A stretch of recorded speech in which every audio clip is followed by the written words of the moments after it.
The opening statement in Psalm 47 gives a worldwide vision.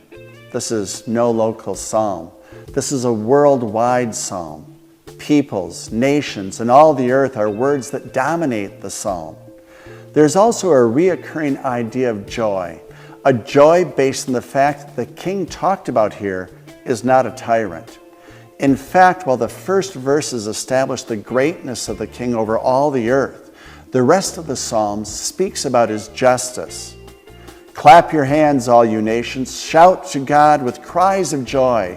For the Lord Most High is awesome, the great King over all the earth.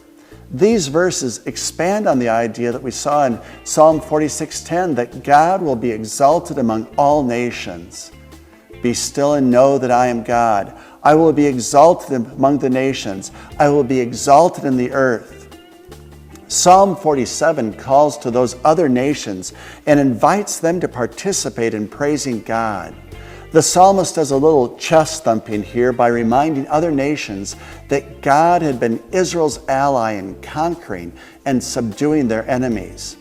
Ultimately, it says, God is on the throne. Let me tell you a little story.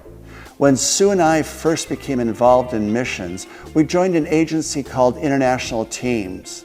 The founder of that agency, Dr. Kevin Dyer, had a real vision to pray for the Soviet Union and what we used to call those countries behind the Iron Curtain.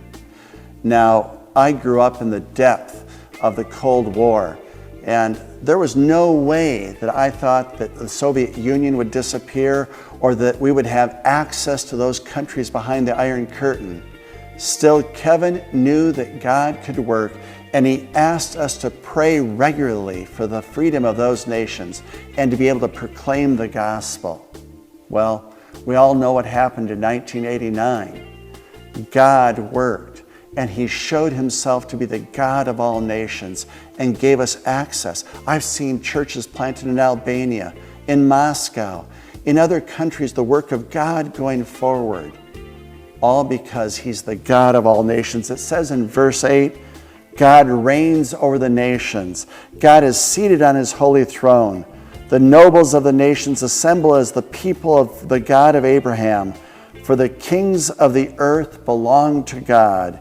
He is greatly exalted, and he will be exalted.